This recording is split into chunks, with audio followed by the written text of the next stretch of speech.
Avant d'aborder ensemble ce qu'il ne faut surtout pas manquer ce mois-ci au théâtre, j'avais envie de vous parler d'une tendance et même d'une lame de fond qui consiste à remettre le théâtre dans les écoles. C'est-à-dire que les compagnies n'attendent plus que les élèves viennent au théâtre, mais vont sur le terrain chercher les élèves et leur amener le théâtre. Et parmi ces initiatives, on a découvert la question du devoir et son théâtre invisible, avec une équipe qui débarque dans une classe sans avoir prévenu les élèves et qui joue une pièce sans dire que c'est pour du faux. Regardez, vous allez tout comprendre.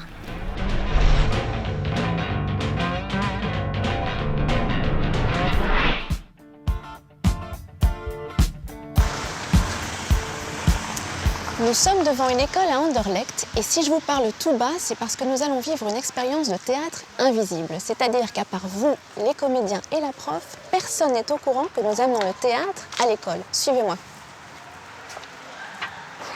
Avant d'entrer dans une classe de 5e, nous allons demander quelques explications aux deux conspirateurs de ce théâtre par effraction.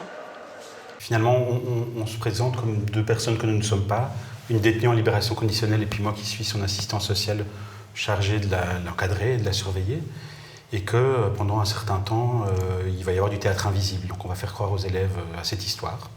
Et puis ça va se transformer au bout d'une demi-heure environ en une discussion philosophique que moi je vais animer pour voir un peu quelles sont les questions et les réponses que les jeunes ont et quels sont les endroits où ils s'interrogent par rapport aux différents enjeux qu'on essaye de questionner à travers ce projet. Bah alors on va voir ce que ça donne. Parfait. On va...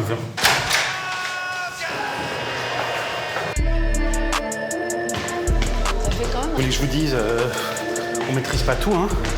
Vous avez eu la direction? Bonjour. Bonjour. On vient pour l'atelier Pochoir. Il nous a dit qu'on devait venir au local maintenant, ici maintenant, 216. On vous a parlé de l'atelier Pochoir? Vous êtes en 5, vous êtes madame comment? Et je suis désolé, en plus on était avec une équipe de la RDB parce qu'il y a un sujet sur les travaux d'intérêt général et madame est en travail d'intérêt général. Moi je suis chargé de l'encadrer. Et on avait présenté tout le projet. Ça me dit quelque chose, mais c'était triste. On avait parlé du projet au début de l'année à votre école et M. Barideux nous a confirmé de dire c'est dans telle classe cet après-midi avec vous. Si vous ne mettez pas les bonnes conditions pour que ça se passe... Non, mais j'ai fait le maximum. Tout ne dépend pas de moi. C'est le début du travail, c'est le projet. Donc je m'appelle Alexandra Morel, mais tout le monde m'appelle Alex. Vous pouvez m'appeler Alex si vous avez... voilà, pas besoin de m'appeler madame non plus. On va prendre ces 4 bancs-là, on va prendre ces 6 bancs-là. Les autres, vous pouvez les mettre le long du mur. Mettez les chaises. On va prendre ces tables-là. Donc, je suis accompagnée de Monsieur Daboni. C'est pas mon chauffeur, hein, c'est pas mon taxi. C'est lui qui vient me chercher et qui me reconduit à la prison. C'est mon assistant social. Il est chargé aussi de voir si je fais bien mon travail et si je fais bien mon devoir et si je respecte aussi les interdictions qui m'ont été faites. Alors, je ne peux jamais évoquer les raisons de ma condamnation. OK ? Pour quelle raison ? C'est la règle. Moi, travailler avec des jeunes... Je veux dire, je vous connais pas, en fait. Je sais pas ce que c'est, moi, d'avoir 17 ans en 2018. Je sais pas qu'est-ce qui vous anime. Je sais pas qu'est-ce qui vous fait rire. Mais je me plains pas. Il vous offre cette opportunité de vous rapprocher. Ben, je suis là. Acceptez-la, mais ben, je suis là, regarde, je suis là. Vous avez des cours de dessin ici? Et personne, il y en a qui dessinent ou? Moi, j'aime bien. Qui? Toi, tu dessines? Ouais. Tu dessines chez toi ou tu dessines... Chez moi. Ce qui m'a sauvée, c'était vraiment de replonger là-dedans. De redessiner. J'ai redécouvert ça. Et au début, tout ce que j'avais sous les yeux, je le dessinais, quoi. Un truc sur le t-shirt d'une codétenue, un truc que je croisais dans la cour. Et j'ai commencé à penser à tous des modèles qui avaient été importants pour moi, des figures, des choses qui m'avaient marquée. Quand j'avais 13-14 ans, j'avais fait mon exposé sur elle, Louise Michel. Les gens avaient des voilà. Quoi? C'est très bien que vous parliez, etc.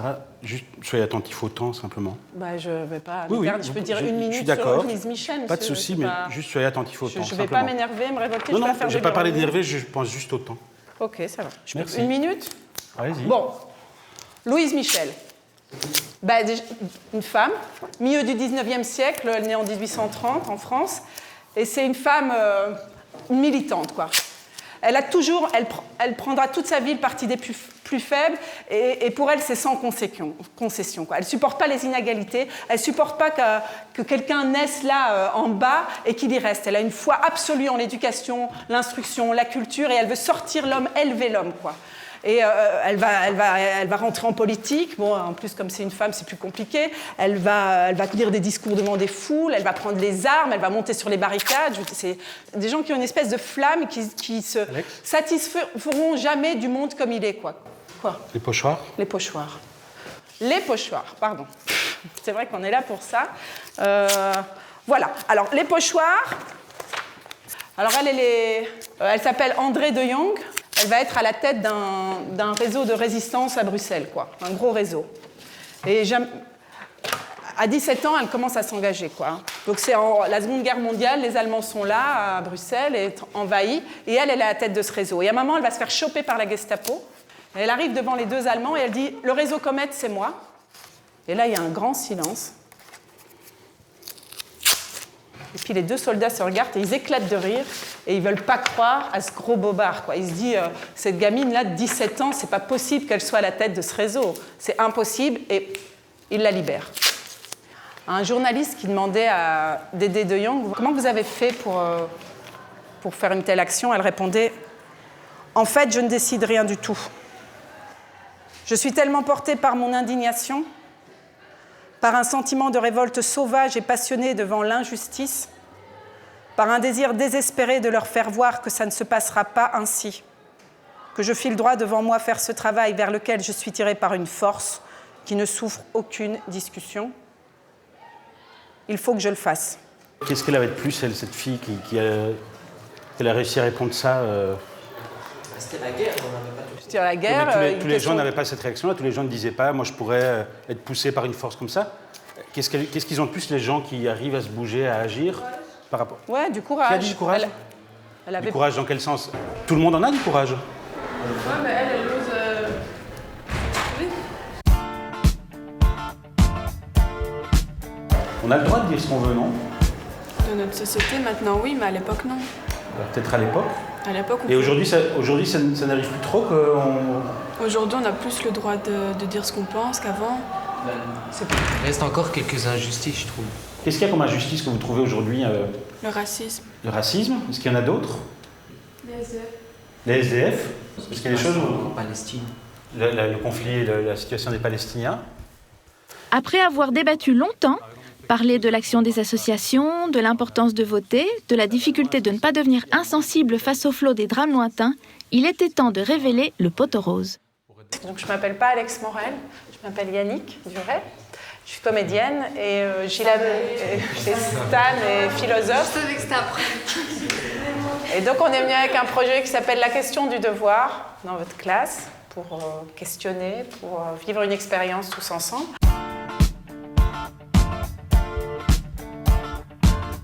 Ça va les filles?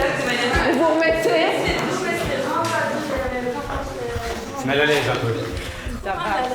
T'étais mal à l'aise. Okay. Mais ça va là maintenant. Non, la pauvre. Mais tout va bien, tu vois. J'ai vraiment cru. Je suis toujours perturbée par tout ça.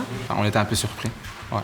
Ce qu'elle disait à la femme, ça m'a captivée. Et je vais quand même très bien, donc personnellement, moi, je ne m'y attendais vraiment pas. C'est stylé. Je me pose toujours la question de l'engagement de nos jeunes aujourd'hui. On a parfois l'impression qu'ils ne sont pas engagés, qu'ils ne s'intéressent pas nécessairement à ce qui se passe dans le monde. On a tort. Et je trouvais que justement c'était intéressant de leur poser ces questions, de les bousculer sur cette question de l'engagement, de voir un petit peu comment ils allaient réagir. Et voilà, ils ont réagi positivement. Ce qui me plaît, c'est le théâtre invisible. Je trouve que c'est une démarche intéressante. Parce qu'elle prend les élèves un peu à revers, on ne les prévient pas, ils sont plongés, directement mis dans l'action. Parfois, quand on leur dit on va faire une sortie, il y a toujours le côté scolaire et se dit oh mon Dieu, qu'est-ce que le prof a encore imaginé pour nous? Moi, en tant que comédienne, c'est une expérience très très particulière parce que j'ai peu de garde. Je suis quand même pas en impro, j'ai une partition à jouer, mais j'ai des choses qui arrivent de l'extérieur. Et je dois quand même suivre une trame, donc c'est très fragile. ce qui m'aide à jouer aussi. C'est pas spécialement confortable, mais c'est très très agréable par contre. Il y a quand même beaucoup d'élèves qui très vite prennent plaisir en fait à voir qu'on a envie de les écouter, d'écouter leur intelligence, et qu'en retour, ils jouent le jeu, puisqu'on leur donne quelque chose et donc ils nous donnent quelque chose. Et ça, je crois que c'est quelque chose dans un projet comme celui-ci, dans la place qu'on a donnée à la philo, qui nous aide beaucoup finalement d'aller les chercher sans vouloir les moraliser ou leur transmettre la bonne parole quelque part.